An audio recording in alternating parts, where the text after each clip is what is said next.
नमस्कार मंडळी. चला तर आज ढोबळी मिरचीची भाजी खूपच वेगळ्या पद्धतीने बनवूया.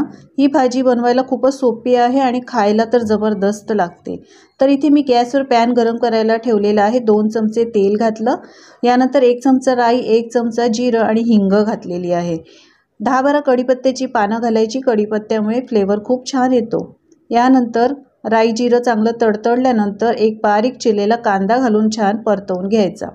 इथे मी 1 चमचा आलं, लसूण आणि हिरवी मिरचीचा ठेचा घातलेला आहे. हिरवी मिरची आणि आलं लसूण असा ठेचा घातल्यामुळे खूपच टेस्टी रेसिपी ही बनते. छान परतून घेतल्यानंतर पाव चमचा इथे मी हळद पावडर घातलेली आहे. हे देखील चांगलं तेलात परतवून घ्यायचं आहे. त्यानंतर एक मी उकडलेला बटाटा किसून घेतलेला आहे. तुम्ही मॅश करून देखील घेऊ शकता. आता हे सगळं व्यवस्थित एकजीव करायचं आहे. सगळं जे आपण मसाले घातलेले आहेत म्हणजे आलं लसूण मिरचीचा ठेचा, हळद पावडर सगळं व्यवस्थित मिक्स करून घ्यायचं आहे. यामुळे मसाले छान लागले जातात आणि ही रेसिपी खायला चविष्ट लागते. चवीप्रमाणे यामध्ये मीठ घालून घ्यायचं आहे आणि पुन्हा 1 ते 2 मिनटं छान व्यवस्थित मिक्स करून घ्यायचं आहे. मंडळी, ही रेसिपी तुम्ही एकदा नक्की ट्राय करून बघा. एकदा बनवलात तर पुन्हा पुन्हा ही रेसिपी बनवून खाल. ही रेसिपी तुम्ही टिफिनसाठी देखील बनवू शकता. आता बारीक चिरलेली कोथिंबीर घालायची आहे. पुन्हा एकदा सगळं व्यवस्थित मिक्स करून घ्यायचं आहे.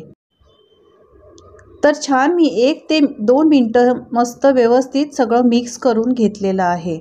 मिक्स केल्यानंतर याला लीड लावायचं आहे म्हणजे झाकण लावायचं आहे आणि 2 मिनटं ही भाजी छान शिजवून घ्यायची. तर 2 मिनटंच भाजी ही छान शिजवून घेतलेली आहे. जास्त शिजवायची गरज नाही कारण आपण उकडून घेतलेला बटाटा आहे. आता हे पूर्णपणे आपलं शिजून झालेलं आहे. गॅस बंद करायचा आहे. भाजी पूर्णपणे थंड करून घ्यायची. इथे मी पाव किलो ढोबळी मिरची म्हणजे सिमला मिरची घेतलेली आहे. आता ही सिमला मिरची मी धुवून स्वच्छ पुसून घेतली. त्यानंतर याचा देठकडचा भाग काढून टाकायचा आणि सुरीच्या साहाय्याने यातल्या बिया देखील काढून टाकायच्या. तर आपलं जेवढं सारण आहे तेवढ्या सारणासाठी जितक्या मिरच्या लागतील म्हणजे ढोबळी मिरची जितक्या लागतील तेवढ्याचाच वापर करायचा. तर सुरुवातीला मी 2च मिरच्या कट करून घेणार आहे. आपलं सारण उरलं तर पुन्हा 1 मिरची आपण अशी कट करून घेऊया म्हणजे यातील बिया काढून घेऊया. तर 2 मिरच्यांमधल्या मी बिया अशा काढून घेतलेल्या आहेत. हे बघा.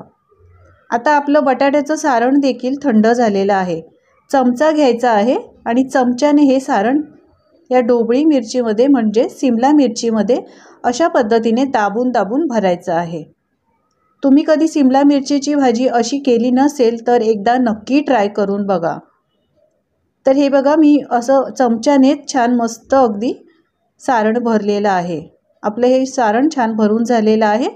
आता दुसऱ्या सिमला मिरचीमध्ये म्हणजेच ढोबळी मिरचीमध्ये अशाच पद्धतीने दाबून दाबून सारण भरायचं.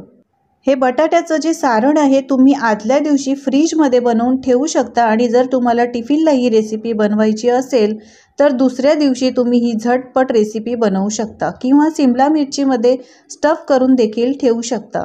तर 2 सिमला मिरचीमध्ये मी भरल्या होत्या आणि त्यानंतर अजून 1 सिमला मिरची कट केली कारण 1 सिमला मिरचीमध्ये सारण राहील इतकं सारण होतं आपल्याकडे.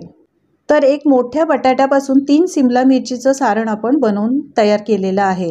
आता सुरीच्या साहाय्याने असे 1-1 इंच आकाराचे याचे तुकडे कट करून घ्यायचे आहेत. हे बघा, अशा पद्धतीने याचे मी हे पीस कट करून घेतलेले आहे. यानंतर हाताच्या तळव्यांवर घेऊन दाबून घ्यायचे आहेत. हे बघा, सगळे 3ही सिमला मिरचीचे मी असे कट करून पीस घेतलेले आहेत.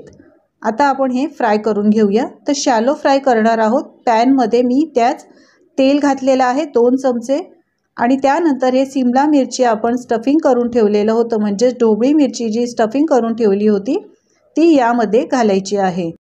अगदी कमी तेलामध्येच आपण ही रेसिपी बनवणार आहोत.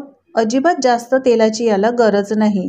तर सगळ्या सिमला मिरच्या मी या पॅनमध्ये घालून घेतलेल्या आहेत. तुम्ही पाहू शकता. आता पॅन हलवून तेल सगळीकडे पसरून घ्यायचं आहे. झाकण लावायचं आहे आणि 2 मिनटं एका साईडने छान शिजवून घ्यायचं. तर 2 मिनटं झालेली आहेत. आता फोक घ्यायचा आहे. फोकच्या साहाय्याने किंवा चमच्याच्या साहाय्याने याला पलटून घ्यायचं आहे. तर सगळी मी स्टफिंग सिमला मिरची म्हणजे ढोबळी मिरची पलटून घेतलेली आहे.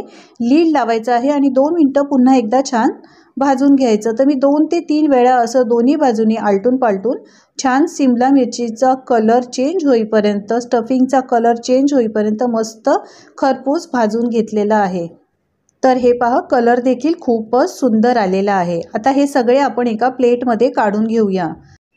तर भरलेली ढोबळी मिरची आपण ही एका प्लेटमध्ये काढून घेतलेली आहे। मंडळी, ही रेसिपी एकदा नक्की ट्राय करून बघा, खूपच चविष्ट लागते। एकाच पद्धतीची तुम्ही जर ढोबळी मिरचीची रेसिपी बनवून कंटाळला असाल, वेगळ्या पद्धतीची खायची इच्छा असेल, तर ही रेसिपी एकदा नक्की ट्राय करा। 10 मिनिटात बनणारी रेसिपी तुम्ही सकाळी टिफिनसाठी देखील बनवू शकता। रेसिपी कशी वाटली कमेंट्स करून सांगायला अजिबात विसरू नका। आवडली असेल तर लाईक करा, शेअर करा आणि अशाच नवनवीन रेसिपी पाहण्यासाठी चॅनलला सबस्क्राईब करा। बाजूच्या बेल आयकॉनवर क्लिक करा, म्हणजे नवनवीन व्हिडिओचे नोटिफिकेशन तुम्हाला रेग्युलर मिळत राहतील। पुन्हा भेटूया अशाच नवीन रेसिपीसोबत। व्हिडिओ पाहिल्याबद्दल धन्यवाद।